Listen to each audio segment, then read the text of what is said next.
Welcome back to another HVAC-Engineering-Techie channel video. These training videos are educational in nature and intended to help you with your career. Now today, we're talking about HVAC control systems basics. This is the first one in a whole series of 16 training videos on control systems, and it's designed for people who need to brush up on it or need to learn about controls, just don't know enough about it to feel comfortable in the field. So these videos are all to help you, and these took me a while to put together, but I think you'll enjoy them. Remember, this channel is a channel that talks engineering, design, construction, equipment, systems, tab, controls, and efficiency and performance. Everything about HVAC. Before we get started, I'd like you to do me a favor and become a subscribing member. Costs you nothing. It's absolutely free, and all you got to do is click that subscribe button down below and give me a thumbs up, which keeps me on the air with Google. They use that data to evaluate how we're doing. So I'd really appreciate it if you do that. So let's get started. All right, so let's get started about the control basics. So this is just going to be covering the basics. Gives you all the background you're going to need to understand what goes on in the other videos that are coming. So you need to go through this one. If you're already a control guy or been familiar with controls for a long time, kind of just fast forward through this if you understand everything I'm talking about. But this is basically to give you a background in controls like they are today. All right, so the sessions that I've created to try to convey basic information on controls consists of several training videos. The first one is this one, which I call C-1. It's HVAC Control System Basics. And it's just going to go through the basics. And then we have C2 is the DDC controller network devices. It tells you what devices they go together to make a network control on the modern DDC system. And then we have the control architecture. What does the architecture actually look at? What is the kind of wire? What type of service do you have between controllers? What data can you pass? Things like that. C4 is DDC control components and devices. So there's a bunch of devices downstream of controllers. This is how they are utilized, what they are, and how you wire them up. C5 is DDC control installation and wiring. If you're an installer, this is how they get installed, and this is what creates a good quality job. Kind of go through those things. So these videos are really good for new programmers that need to understand a bunch of things. Now, of course, for a new programmer, you need to go through the system videos also, which do the same, tell you what a system is. This will actually tell you what the components and everything of the control systems are. If you're a tab person, this is really helpful to understand what you're doing. And if you're a commissioner, this is really important. If you're a new designer, this will help you get up to speed on control systems just a little bit faster. C6 is water-cooled central plant control system sequences. So the system videos that I have out on YouTube are basically show you all the types of systems, how they work, and their basic sequence, really high-level basic sequence. Now, these sequence videos go much, much deeper and tell you exactly the components it should be, and they also incorporate the reset sequences from ASHRAE Guideline 36, which are complicated but actually work. So this is why we're trying to introduce those to make sure. The whole idea of the System 30 or Guideline 36 is that everybody doesn't have to keep reinventing the wheel. This is a method that works, and this is what we should be using. And they're trying to encourage everyone to try to use the same basics that actually work. It's in filtering. It's not there yet, but hopefully I make them a little bit simpler. When you read the guideline, they seem complicated, but I've gone through and developed them for you so that maybe they'll be a little bit easier. So C6 is the water-cooled equipment. C7 is hot water central plant systems for all the different kinds of hot water systems. C8 is chill water control systems. Now, in my system videos, I cover almost every system there is. Not quite, of course, but almost every one. Well, in the control ones, I just pick out the main ones and go in real depth on their sequences so you'll know how to apply it to other sequences if you have to. C9, constant volume air handler control system sequences. C10 is VAV, air handler control system sequences. C11 is outside air handler control system sequences. C12 is tuning DDC control loops, how you actually go about tuning a loop. C13, how to select and size control valves. These are very important, by the way. C-14, how to select and size control dampers. And then C-15 is HVAC pneumatic controls. Now, I know you're saying, well, why do we need to learn about pneumatic controls? No one uses pneumatic controls anymore. Well, that's actually not true. There are some really good uses for pneumatic nowadays. You know, you don't want to try to build a logic board anymore. Those days are past. But this will take you through pneumatics so you'll understand the basics of those, especially if you get into an existing system as pneumatic and you've got to figure out how to overlay it instead of replace it. So this will help you. So these are the different videos that are available. So I hope they're helpful. All right. So the history of controls. Around 1900, with electricity finally becoming available, electric controls were invented. And of course, they were invented to turn things on and off, turn a fan on and off, open or close a damper, open or close a valve. Electric, it didn't have much logic, but these gave semi-automation to different kinds of industrial control systems. And that was electric. And of course, the electric is pretty simple. It's just voltage coming in with a switch. You turn it on, and you open the switch, you turn it off. Electrical controls provide on-off control, but could not provide proportional control of a valve or anything else. And to tell you the truth, the very first pneumatic controller they did was actually a humidistat, not a temperature sensor. And the reason is the mills that made cloth were having trouble with the humidity, and they needed proportional control to control the humidity correctly. So they actually invented the humidistat first. I thought that was interesting. By 1910, pneumatic controls were invented to provide what electrical could not, proportional control.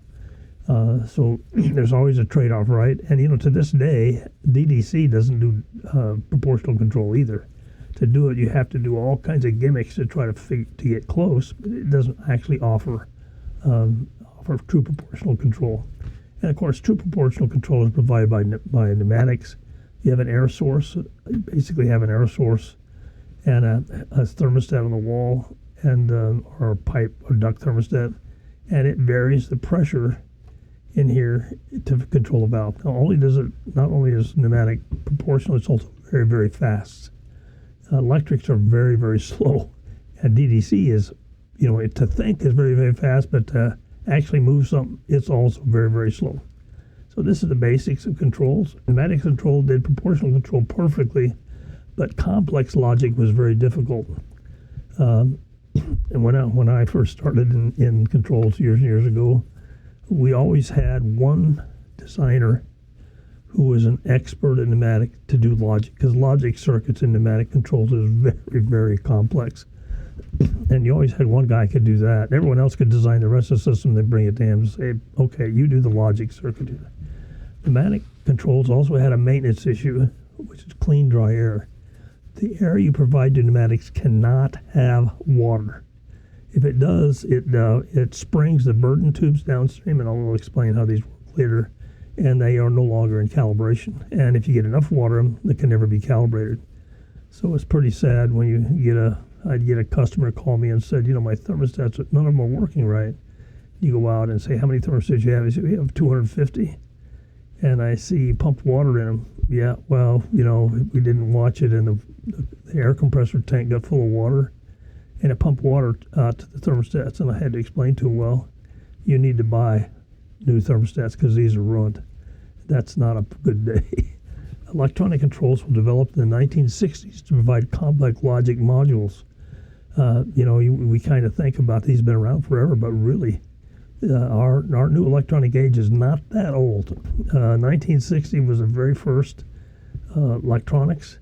1970, Johnson Controls and Honeywell introduced the first DDC system. Before that, these in 1960s, these were not full DDC. They were different. They were electronic, but they were not direct digital control.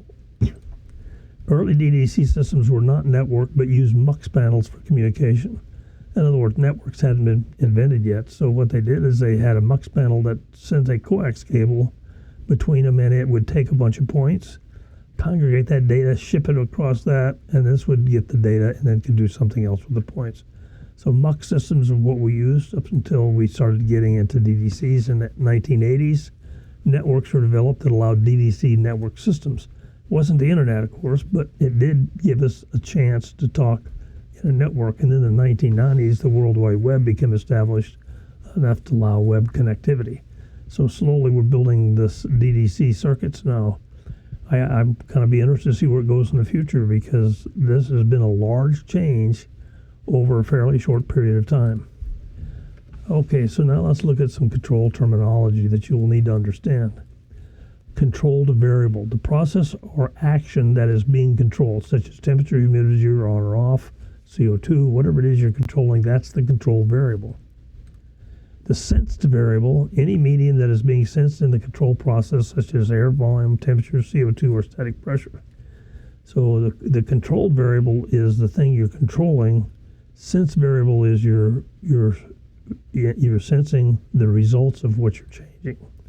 The controlling variable, the medium that is sensed to determine the action, might be air, water. Sensor, the device that is used to measure any sensed variable. Controller, a device that takes a signal from a sensor, processes an intelligent response to that signal, and produces an output. And there's different kinds and different shapes, but basically the controller is the heart of our systems. Control device, any device that is connected to the controller and responds to its output. So if you have a controller and you want to do something, you have to have a device downstream that actually does something, like a valve or damper, or something, a transducer, something that actually changes something. That's a control device. Set point is a controller setting, also the desired value of the sensed variable. So set points, we talk a lot in sequences, is all about set points, set point resets. Throttling range, the amount of desired change of sense variable from the beginning of the control process to the end of the control process. That's the total throttling range. Now, just a side note, when you first get into controls, nowadays you wouldn't notice, but originally we knew it because all of us were pneumatic people. And in pneumatics, we have certain ways of writing the logic down and writing our systems down. So basically we'd have input transducer, say like a temperature sensor would have to have air to it, and it would push a certain signal out in air. They change the air pressure, and that's how we tell what the change in temperature is. And that's an input transmitter, and then we have a controller that does all kinds of things, and then it basically sends it out to an output device, and that has an output. So when we got into DDC, the control diagrams are all what we call block diagrams, actually look like pneumatic diagrams because they came from pneumatics. So we had input blocks, we have output blocks, we have logic blocks. It's exactly like pneumatics, and because it makes sense. So a spring voltage and current range, the amount of air, voltage, or current it takes for the control device to move from full close to full open, or vice versa. It's the range. Normal position, the position of a control device without any input. So if you have a normally open valve, when you take the power off of it or the air off of it, it's open. Normally closed, when you do that, it'll be closed. If you have a floating valve, it just stops. So those things you got to need to know. Action, direct acting and reverse acting. Direct branch output increases with an increase in sense variable. So a direct acting valve electric would be when you increase the voltage to it, the valve opens. So that's reverse acting is exactly the opposite. So here's what we basically call standalone control. You have a unit, say a package unit, I don't know what, and it has a thermostat in the room, and it cools the air in the room, and it senses that's a standalone system. This is supervisory control. If you have that same system, but you have a relay connected to this thermostat connection, and you have a time clock, you can turn it on and off. So that's supervisory control. Direct digital control basically has a room sensor, a controller, and it controls the unit. It's still closed control, but it's a direct digital control. So now I'm going to talk just a tiny bit about pneumatics. The session on pneumatics goes deep into it. This is just the way this actually works. We provide an air pressure. It runs through a pipe to a thermostat or a sensor, and it has a metal bellows on it, or a burden tube, that moves this little gate depending on temperature. And what it does is it bleeds air out. And then we have a restrictor. And this restrictor only allows so much air through. So when this is closed, it seeps enough air in here to eventually build up enough pressure in this actuator to equal this pressure. But when this opens, now it relieves the air, and what happens, this relief is bigger than this restrictor. So we can relieve more air than we can make up. So that's how we change the pressure. And all pneumatics are exactly that way. That's the only way they can work. So these get pretty clever, but this is how they actually work. The valve actuator pushes down on the diaphragm against the spring. The air pressure is changed by the thermostat relieving more air than the restrictor can flow through, reducing the air pressure. And of course, if we have different pressures, like we might have springs that go from 3 to 8 pounds, might have springs that go from 3 to 7 pounds, we might have springs that go from 8 to 15 pounds, we can have springs that go from 1 to 10. So we have all kinds of spring ranges that can make this logic the way we want it. But it's built in, it's part of the device. So as a control contractor, when I was a control contractor, what happens, you buy a valve, a pneumatic valve, and the manufacturer ships 3 springs with it. It ships a 3 to 8, 8 to 15, and a 1 to 10, or 2 to 10 with it. And so you end up in your shop with this giant box full of all kinds of springs you didn't need. But that was easier than trying to have you order the right spring on every valve and then trying to figure out which spring the valve actually has. There's just too many variables, so they just shipped you springs with the valves. What an air compressor looks like, and of course the control compressor, pneumatic control, requires clean, dry air, so that's why we have filters on it, we have air dryers on it, we have auto tank drains to make sure there's no water in the tank, and of course what happens to cause water is condensation. The compressor heats the air up, and then it's got moisture in it, goes in the tank, and then if it's cold in air, it'll condense and make liquid water, and it can't get out. The only way it can get out is to go this way or go to the drain. And so what we want is an outer drain, and that drains it down. So the other thing is that air compressors must be sized for both the maximum air demand and compressor runtime of no more than 33%, maybe 50%, but never 100%. So we're going to design it for redundant compressors. We need low-speed 600 RPM compressors and redundant units with one designed to carry the load and the other for standby. Because remember, in a pneumatic system, you don't have air. Nothing works, absolutely nothing. So it's a single point of failure. So we buy really good compressors. In other words, you don't go to Home Depot and buy a little pancake compressor to do a pneumatic system. These need to last for years and years and years, and the way they last is by having slow speed, by having redundancy, and by having the runtime small. So that's how you do that. And so basically that's clean, dry air. This is a pneumatic control range, but to tell you the truth, it's exactly the same as DDC. No difference, just not air we're talking about. So basically what we have here is we have the sensor range. So if you have a thermostat on the wall, it's good from 55 to 85. And that's the throttling range of the sensor span. That's what the sensor is. And the system, we have the system here, a valve, and this is a reverse acting valve. And you'll see this is the hot water valve, and it's an 8 to 13 pound spring, normally closed. So when it's cold outside, this valve is full open. And as it gets warmer and warmer and warmer, and once it reaches this part, this valve is closed. And the chill water valve is normally open 3 to 8 pounds. So it now is at 8 pounds. So it's at 8 pounds. So it's now closed. And as it gets warmer, it starts open until it's open at 80 degrees. So this is the throttling range of the system. This is the throttling range of just the hot water valve. So this is the throttling range of the chill water valve. This is how we always made pneumatic work, because we have one input signal running both devices. Now, DDC, these have their own loop outputs, so you can make them run overlap, underlap, whatever. To do offsets, so if you want a 1 degree deadband in between this, you have to get clever. You either have to get a different spring, or you have to put a reset controller on it to be able to adjust this temperature. Okay. So this is the reverse acting. This is how it would be piped. Have one slow air, one thermostat, and it goes out to both valves. And that's why we do the logic in the spring range for pneumatic. This is a direct acting. Remember, the direct acting says that as the variable increases, the output increases. Reverse is actually opposite. As the variable increases, the output decreases. And that's the meaning of direct acting or reverse acting.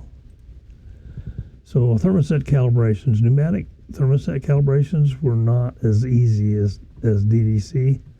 We'd have to plug an air gauge into it, and we know that this particular system I just showed you had a 3 to 13, and that's 10 pounds different, and you divide that by 2, and then of course you have to go back and add the set point, and you get to 8 psi.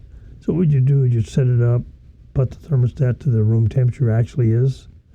You have a calibrator instrument in your hand, and you get the room temperature, and then you move that thermostat to exactly that temperature, and it should have 8 pounds. If not, take your little screwdriver and you adjust that port until it gets 8 pounds.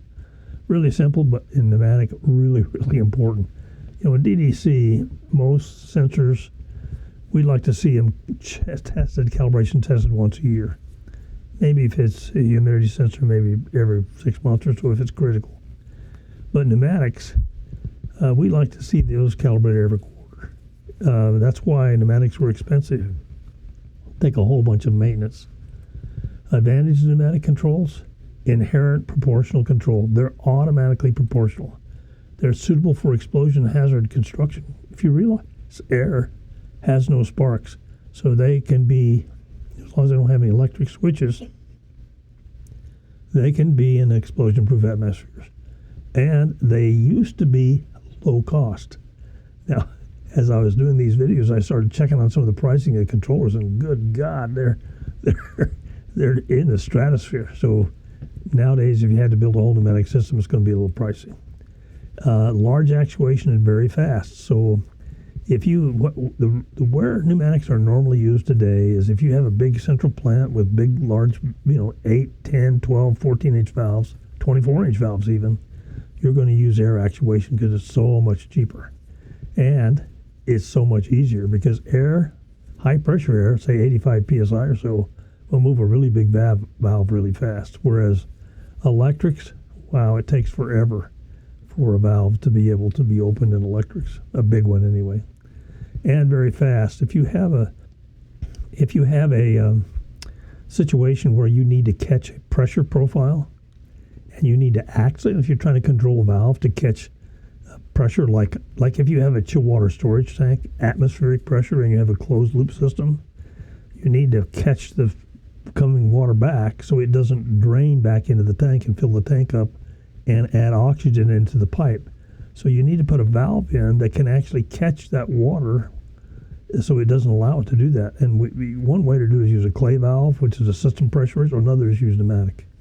And I've done this before. Electric, you don't have a chance. Electric is way too slow to do that, or electronic. Disadvantage of pneumatic controls: susceptible to moisture and contaminants, high maintenance, difficult and complex to perform logic. Common use today for pneumatics is large valve and damper actuation and explosion-proof atmospheres. Very fast, of course. All right, so here's a regular control system throttling range, which applies to anybody. So this would be the set point in the middle, and then the hot water valve would be the side, and the chill water valve would be on this side, and they would have those ranges. So this would be the range of the chill water. This would be the range of the hot water. We've already gone over it. What is the throttling range of the hot water valve? It would be from 70 to 72. It would be 2 degrees. What is the throttling range of chill water valve? 74 to 72, which equals 2 degrees. What is the throttling range of the system? It's 70 to 74, or 4 degrees. Closed loop control. All right, now closed loop means that we have a fan coil here working in a room, and the sensors in the room. So whenever this changes, whenever this sensor says we don't have the right temperature in the room, so it makes a change, it pushes air in at a different temperature and affects this thermostat. It's called a closed loop because what action we take has direct impact on the sensor. Closed loop control is where a change in the process is reflected by the sensor that controls that process. Okay, an open loop. Now this is an easy way to understand an open loop, but open loops happen in many, many different circumstances where what we just said is not true. An open loop is where the change in the process is not reflected by the sensor that controls the process. So we have a temperature sensor up here, but it's in a different room. This fan coil cools this room, not this room. Now this looks like something obvious you never do, but trust me, it happens all the time, especially in a little more complicated process where it's controls inside this air handler or some other kind of control that's not just rooms. Rooms are fairly easy to see. Other devices may not be, but remember, the changing variable needs to reflect directly on the sense what we're sensing. Okay, DDC controllers. What does a modern day network look like? This is what they actually look like. So this is a WAN, a wide area network, which means it's not yours. It belongs to the owner. This is his network running around the building, and it has workstations on it. It has switching. It has modems to go out to the internet. It has firewalls and all that stuff. And modern systems normally use the WAN, may not. They use this WAN, and the good thing about it, you don't have to control this WAN. You don't have any responsibility for this wide area network. But you do come down here and hook onto it through a switch, and you have a controller, a LAN controller. And a local area network means this is your network. The owner's systems are not on here. Only yours are on that network. So you have a controller that controls this network, some more switches, and then you have these individual controllers, and you can have, most systems will take up to 32, 64, or 128 of these controllers on one of these devices. And so there could be a whole bunch of these. And of course, downstream of this bus controller, these are called buses, and these are lower LANs, and this is called a LAN. This controls the communication between the controllers connected to it, and then the downstream of the controllers are all the devices. So that's kind of how a control system generally looks like nowadays. Every system, electronic DDC systems, have slightly different characteristics and slightly different capabilities. That's why it's difficult to lay out a system that will be compatible to all control, or advantages to all control manufacturers, because each of them have different qualities and different capabilities slightly. I mean, most of them all look similar nowadays, but still, part of the game in controls, just so you may know, is the holy grail of controls, and this is all introduced by Honeywell and Johnson years and years ago. Holy grail is to lock a customer up with a system, and once you get that customer, you can keep him because it gets too expensive to change to another vendor, especially if you don't communicate. Now, BACnet is supposed to mediate that, and we'll get into this in other videos. It actually doesn't, because there are some things under the covers that most people don't know that won't allow direct communication. It has to be integrated communication, which is really slow. So anyway, that's one thing to do. So what vendors would do is, if there's a big customer that has a whole bunch of buildings and he's just getting into the controls, or it's a new system, they will try to do the first building at a loss, called a loss leader. They'll take a job really, really cheap, and the idea is that then they can expand to the other buildings and they won't have competition. I never had enough guts to ask for a multiplier 3, but Honeywell and Johnson sure did. They would get a customer, and they'd do it for $120 a point. The next one is $400 a point, just because they locked the customer up. So nowadays we're trying everything we can to prevent that from happening, to help an owner be able to manage his system effectively. All right, so this is the network device, normally by others. LAN network controller, that's always by a control contractor. Bus network controller, VAV controller, unit controller, small unit controllers. Okay, control terminology. This is terminology you need to know. Point list, type of points. There's digital binary points, which is DIUI, which stands for digital input or universal input. And a universal input means it can be different kinds of inputs based upon how it's programmed. Digital binary outputs, or DOs, direct outputs. Analog inputs, or AI, or UI, universal again. Analog outputs, or AOs, analog output. Special points, or electrical sensor bus, and we'll show this in a minute. And then soft points, which are point data sent over the LAN that don't actually have a sensor at that location. So you can do a soft point. It also may be a calculated point that has no sensor at all, that it uses a whole bunch of stuff to do a value, and it's by the result of calculations. Point types. So the digital input is binary, analog input, DO, AO, and UI, and those are the ones we've already mentioned what they were, and a universal output. So a universal output could be digital or it could be analog. A universal input could be a sensor or it could be a switch. The rest of these, digital needs to be a switch of some kind or a closure statement. Analog input needs to be a variable voltage or amps. Digital output is a switch closer, a relay closer. Analog output is a signal. So those are the point inputs, and that you need to understand what they are. So this is an explanation of what they are. So this is a controller input types. So this first one is a relay. You got a relay out here, and it's going to send a signal in, and the signal looks like this. When it's off, it's this way. When that relay closes, it goes up like this, and this is a relay circuit. This is a switch. So when you close a switch, same thing. It's just a manual instead of a relay. And this is a transducer out here, and this is an analog input, and this transducer is going to input a signal, and of course it's a sine wave signal of some kind. And this is this is a sensor, like a temperature sensor or something, and it comes in and has the same thing. It's an analog input. And we have a pulse digital input, and this is a meter, like electric meter, and they have pulses, which means that every pulse represents a certain quantity of, if it's electric power, if it's water, it's water, gas, and it comes in as a pulse with modulated signal. And this is a transducer that might give you also a pulse with modulated. This pulse may be just a single pulse, it's not modulated, I'm sorry. This is a modulated pulse, so the difference between this is you just count how many times it went up, and this one you count the area underneath the bumps. So this is a original method of doing analog control without actually having analog. Well, nowadays we have the analogs, we have that. Now outputs are the same. This is a controller output values types. So this would be the control device, and this is the controller. And the controller sends out a DO, digital output. So it says it's going to close a logic relay inside the controller to drive a device, and this is on and this is off.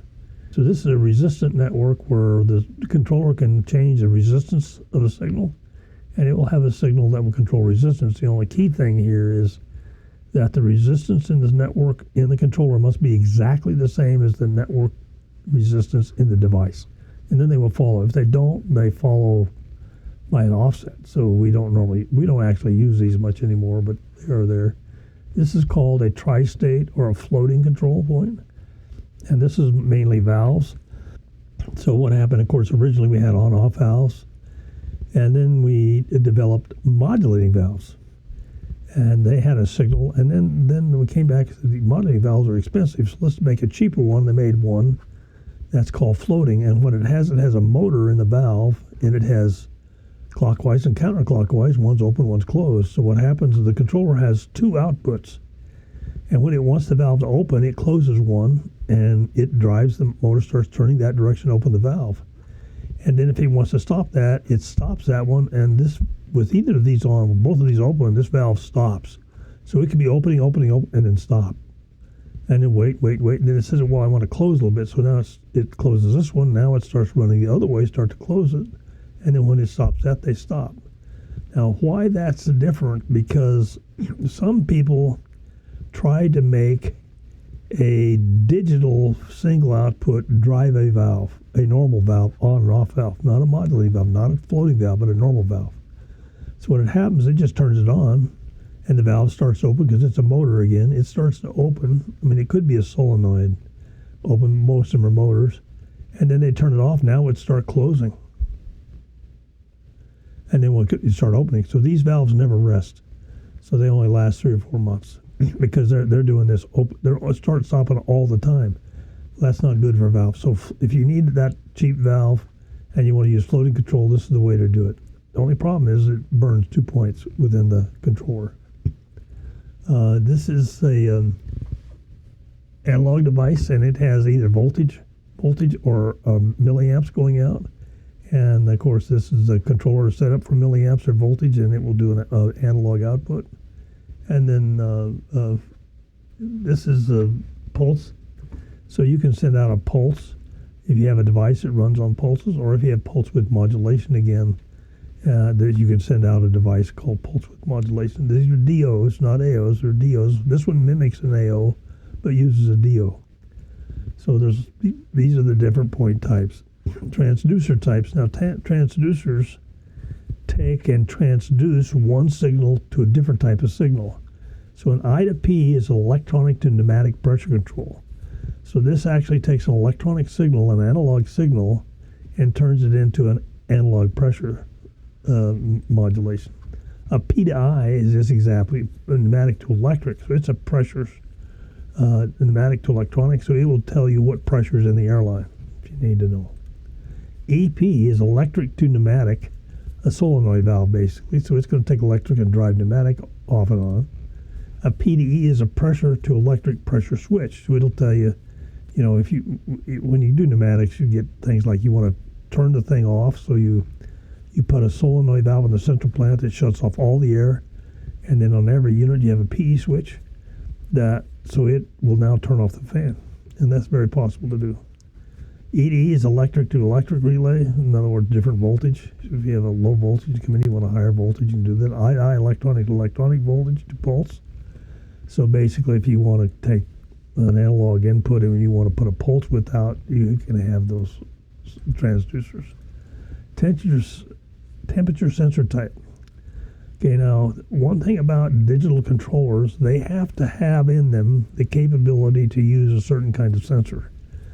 And most all controllers have a whole bunch of sensors they can use. The most popular one is thermistor, and the reason is because they're low cost. They're a 10,000 ohm or a 30,000 ohm, type P or type N, direct acting, reverse acting. The sensor curve must match the controller lookup table. So in every controller, there's a lookup table for a type of sensor. And the reason is electronic sensors are not linear. So you have to have a table to know what the curve is. RTD is a resistance temperature device, and this is also a very popular one because it's very robust. Now a thermistor, when you look at one, it's a little white piece of plastic on the end of a wire, or two wires, and they're very rugged. But when they go bad a lot. So it's easy to tell. Now an RTD, it can drift out of calibration and be just a few percent off or 10% off. But a thermistor, it might be, it might be a temperature difference, and you get there and it shows 180 degrees, where it should be 75 degrees or 2,000 degrees, some ridiculous number. That's because when they go bad a lot. You don't normally have to calibrate a thermistor. An RTD is 1,000 ohm, 10,000 ohm, 100,000 ohm, platinum, Balcor, copper. And all of those have different resistance values and need a lookup table for each one. Sensor curve must match controller lookup table again. Thermocouple, this is normally used in industrial. I've used a lot of thermocouples. I don't like using them in commercial because, to tell you the truth, they're not quite as accurate as an RTD. Pneumatic, of course, has a linear output. Well, in other words, the change in the PSI will make a change in temperature or vice versa. A DDC is not linear, so it has this curve. And so you have to have a lookup table to tell it where to be, or a formula, one or the other, to be able to look it up. And formulas are difficult, so we'll see. Input sensor type, probe type sensors, averaging type sensors. So probe type sensors are the stainless steel probes that normally go in air devices like air handlers and ducts. You also use a probe type sensor with a well when you use it in liquid. Humidity sensors, of course, are sensing air humidity. Pressure differential pressure sensors sense pressure. Some are single point pressure, most are differential pressure. Electric voltage and current sensors, CO2 sensors, flow sensors, position sensors, manual switch and push buttons. Output devices, two-position motorized valve, modulating motorized actuators, humidifiers, electronic pressure transducers for pressure control, solenoid valves, control relays, control lights, motors, and alarm horns. Those are output devices.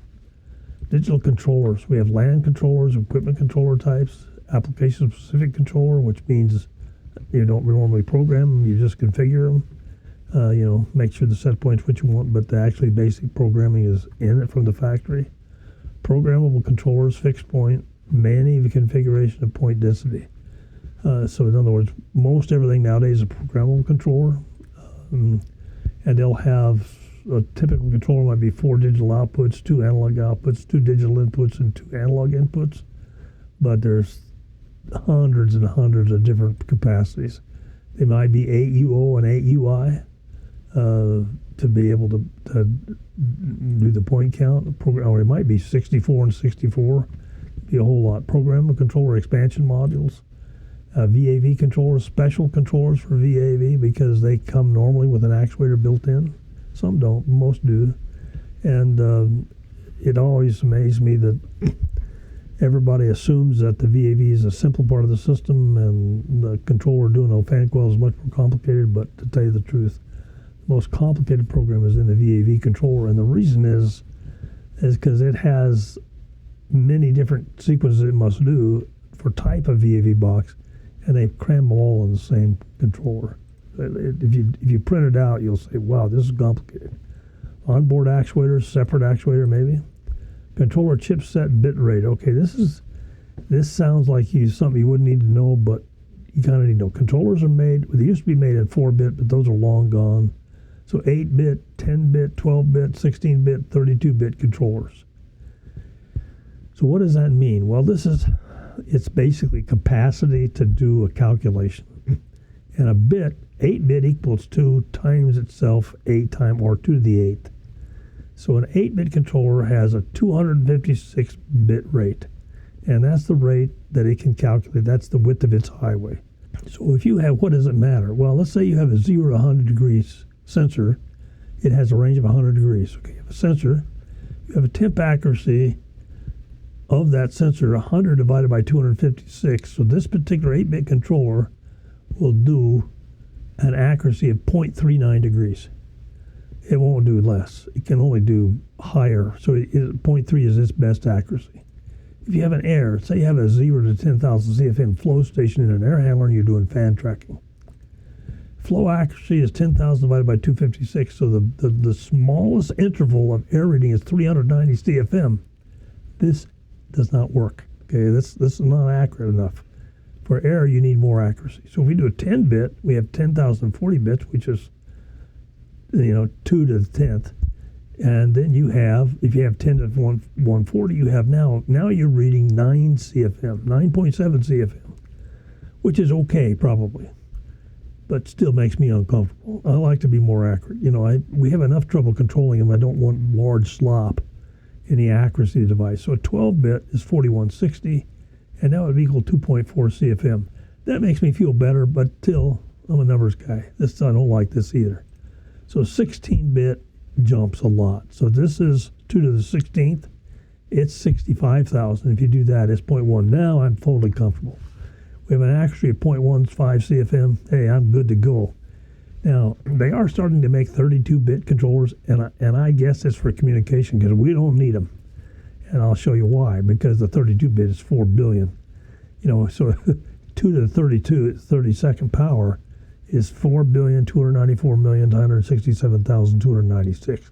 So it's a whole bunch of bits. And if you do that, the accuracy error is 0.000. It's actually 200 thousandths of a CFM. So it's something ridiculous. We don't need that. Now, if you're doing some exotic process and you need really fast speed control, now maybe this 32 is what you need. But for HVAC, it's not necessary. But remember, 8-bit may not do the job. So you have to be careful to and you only have to do this if you're designing a system, what bit rate do we need? You don't need to overkill. But, right here is the sweet spot right around in here for this airflow. There is another way to get around this, and that's to switch your controller to metric. So you're using pascals instead of what we're using. And you can get a little closer because what happens is you're in whole numbers. You're not in decimals. Because what happens, what gets screwy here is if you're trying to do these decimal places. Okay, digital controllers have 2 states, 0 and 1. This makes performing modulation control difficult, just like electric controls. To provide modulation simulation, DDC breaks the action down into very small parts, normally 1,000 parts, and changes the amplitude of each part to end up near set point with little hysteresis in a reasonable amount of time. So this is our set point change. This is our room or temperature, whatever we're changing. And this is how the device we changed. So what it's doing is firing these pulses up here, and it keeps adding and adding voltage to them to try to get up to this point. So this is what it's mimicking. Now this is a perfect curve. Boy, we love all our loops to look like this. Most of them don't look like this. They'll look like this. And then, or maybe be way down here or way up here off offset. That's not what we want.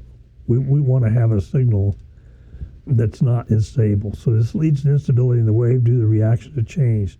To solve this, they employ tuning methodology called PID. And we're trying to get this to be different. What we're trying to do, what PID does actually, and we'll show you here in the next slide. So PID, this is worthless information basically, but at least you'll know. P is proportional control. Output is proportional to the input. I is the integral control, compares the area under the curve to minimize area. And D is a derivative control, calculates the change in slope of the curve to minimize the slope. So here's a curve. And now what happens when you tune a loop? They have these K factors. We have a PK factor, and these are different values of that PK factor. This is what the loop looks like. So this is a Kp factor here. So what you do is you go into a controller and you set the P factor first. And then you do, this time we're going to use 16, which is up here somewhere. Yeah. And then we go to PI, which is taking the area, is calculating the area under the curve and is trying to get it to be 0. So what it's trying to do is get it so it's not modulating like that. And in this one, we're going to do a K factor equal to 0.09. Now, in the video of loop tuning, we explain how to get these numbers or how to come close to these numbers, because unfortunately, loop tuning is an art, not an exact science. So basically, there's a way you have to learn how to tune loops. As a commissioner, I've had guys, control programmers in the field say, "Oh, we can't tune a loop." Well, that's a correct statement probably, because you can't tune a loop, but all control systems are capable of tuning loops. PID, this is D, and the key D is the derivative, and we're trying to make this slope line have a slope like this instead of this slope like this. Now, this looks really good. If you did this one, what would we do? K 500? Yeah, 500 KD and 500. Now, the problem is there are 3 different formulas the manufacturer can use to do PID. And it'll tell you which ones they are. We'll always assume they're the standard model, which means how the range of numbers should be. So that's PID. It's tuning. Actually, is where we separate the men from the boys, or the women from the girls in controls. Voltage drop. Most control devices operate at 24 AC power. Remember that low voltage sizing is much more critical than normal line voltage because of the available voltage to push current to the device. Undersized wire will cause voltage drop and the system operation will suffer. This is a real problem because everyone's used to sizing a line voltage, 240, 208, 120 volt, 480 volt, and those voltages will push a lot of current to a small wire. But when you get down to 18 gauge wire at 24 volts, there's very little power go through that, and so you can't go very far. 24 voltage limits the length of wire for low voltage power. In most systems, we use 120 volt power clear to the controller and transform 24 volt at the controller. And that's, in my opinion, that's good practice, so we don't get into voltage droop. Once you get voltage droop to a controller, boy, things go crazy in a hurry. This is a maximum amps for 24 volt AC, and these two, this is the gauge of wire. This is like 10 gauge, 12 gauge, 16 gauge, 18 gauge. And this is the distance, the amps it will carry at these distances. So you'll notice up here, we're not very far. We're 10, 20, 30 feet. And this one here and this one here are for free wire, free cable, not in conduit. These two down because they're at 75 degrees. And this one is at 2% loss, and this is a 3% loss. And these down here for conduit, they're 90 degrees, and this is 2%, 3% loss. So you're depending on what loss you want on the wire, that will give you the correct wire sizing. A free air cable So like if you look at this free air cable here, you'll see that if we wanted to go, we had an 18 gauge wire. At 50 feet, we can only go 0.3 amps. At 2%, we can go, at 18 gauge, we go 0.5 amps. And in conduit, we can go 0.3 again at 18 and only 0.4 in conduit. So these matter, and this is how you actually size your wire to figure out what you're going to do. And this, of course, is the maximum length. So two-way globe valves verify that shutoff pressure can lift the valve off the seat if it's pneumatic. So if you have globe valves, which is the traditional valve, and the reason globe valves are traditional because they're much more linear, not perfectly linear, but much more linear than the other valve types. And of course, a globe valve actually goes up and down. And so if you have pneumatic, if electronics, there's gears in here, and they prevent the pressure from opening the valve. But in pneumatic, you have a spring. So if the pressure against that valve seat is more than the spring, it'll open the valve. So you have to be careful with that. Size slightly to higher pressure drop than the load. So if this is on a coil, you'd want to size the pressure drop for this valve at full open to be just slightly greater or equal to the coil load. And that gives them the proper authority. If you size a valve that has half the pressure of the coil, because you want to save pressure in the system, it's a good idea, except what will happen is this valve will hunt because it doesn't have enough authority over it. Verify flow direction, because flow direction is important in a globe valve. Specify normally open or normally closed. Three-way mixing globe valves, they have those. Mixes two streams into one.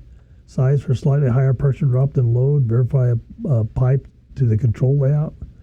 Unfortunately, on three-way valves, the designer, there's two ways to pipe them, and whether whether there's three ports. There's A, B, and AB, or some are A, B, C, but most are A, B, and AB, and they can pipe that common port differently. And when they do it, depends how you pipe them. So the when you get into the field, the pipe fitter needs to actually look at the drawing and not assume that it pipes up this way. For pneumatic, verify normally open or normally closed, stem up or stem down. Pneumatic valves for three-way are much more complicated because they have this other characteristic. Three-way diverting globe valves divert one stream into two different directions. Diverting valve has only one use in HVAC, and that is if you want to bypass a total load. Say you've got a stream going down and you want to bypass it, move the whole load to another system, then you need a diverting valve. If you have two supply pipes, you need a diverting valve because they have two seats. A mixing valve only has one seat, but in every application you need to control temperature with water, you only need mixing valves. A lot of designers get confused and put in diverting valves, but mainly they put the valve on the wrong side of the coil. Used for process, not for cooling or heating. Has two shutoff seats, two-way valve, high shutoff pressure capability, size for slightly pressure, just like any other valve. Verify flow direction, three-way mixing valve, mixes two streams into one, size for slightly higher pressure, verify pipe to control layout. Butterfly valves, large flow loads, use 60-degree stroke for modulating control. What this means is that any butterfly valve or butterfly damper basically does nothing between 45% open and 90% open. Almost nothing. So all your control takes care of from full close to 60% open is where all your control is. So what we want you to do is set this actuator so that full range is from 60 degrees open to 0% close. And then you'll get much tighter control. Again, size for slightly higher pressure drop than the load. Our valve size. They're sized on CV.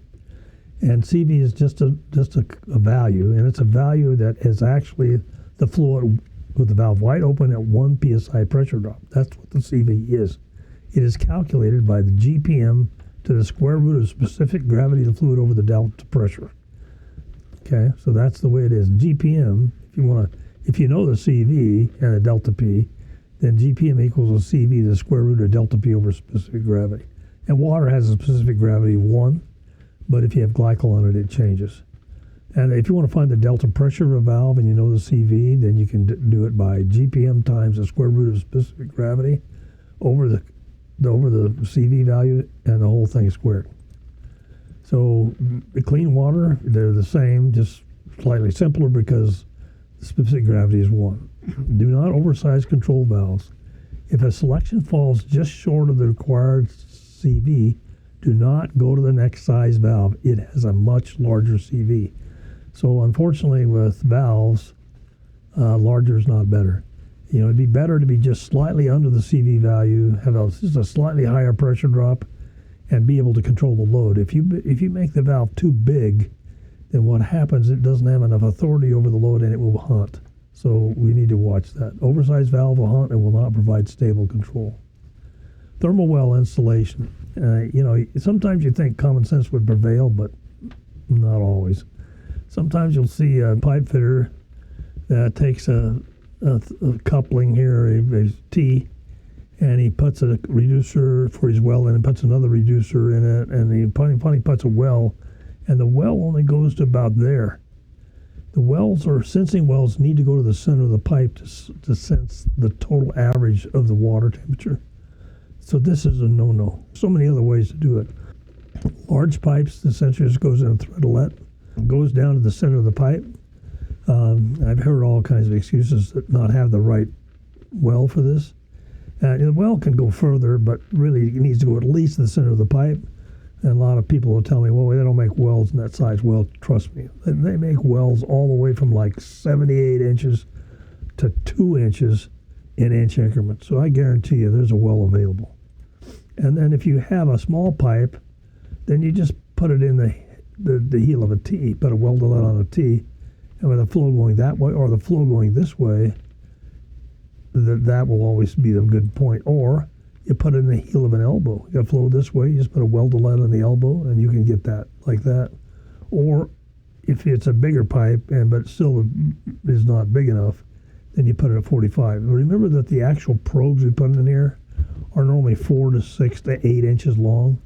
So they basically don't come in just a whole bunch of different sizes, so you may need to do something creative to get into there. Workstation software graphics. Okay, when you get graphics in a system, you can have a site graphic that tells the whole customer site, and then you can get a building. Click on a building, and it comes up with a building, and then you click on a area, a room or area or floor of a building, and then you can get to a unit. Let's go over here first. You can get a system graphic and get an equipment graphic. And these are all graphics that are programmable, and they make them so that make it easier for operators. There's also graphic screens that I didn't show, like this, where you have, instead of having pictures, you have buttons. And sometimes a graphic screen is actually preferred to a graphic screen. For instance, a lot of operators like to have one graphic screen that shows every VAV box in their system. It just shows one line for it, and it has maybe the room temperature and a color for make sure it's not an alarm, make sure it's not got a problem. So they can just look at a glance and make sure everything's okay in the building and go do something else. When you have a graphic, you'd have to click to everyone to see that. So sometimes graphic screens are more productive. We have workstation graphic software. This is a scheduler program. This is also a different kind of scheduler program. This is like a Microsoft scheduler. This is looks like an Excel sheet where you can schedule your on-off controls, your occupied, unoccupied times, and every system has a scheduler. You get data trends. You can set data trends so you can watch what's happening on your loops. You have data graphs that show you how to graph data over time. You have alarm handler that allows you to clear alarms and look at alarms and record alarms you might need. And it also has data logs, so you can data log your data any way you want. So these are all tools for operators, and they're what we run our systems with. Now that was just a high-level overview. I hope that was productive, gave you some basic information. Now the other videos go into depth of these subjects. This is kind of an overriding view of what's in a control system. So I hope that was helpful. Have a great day, and I appreciate you being here. Don't forget to become a subscriber, and thanks for watching. Catch you on the next one.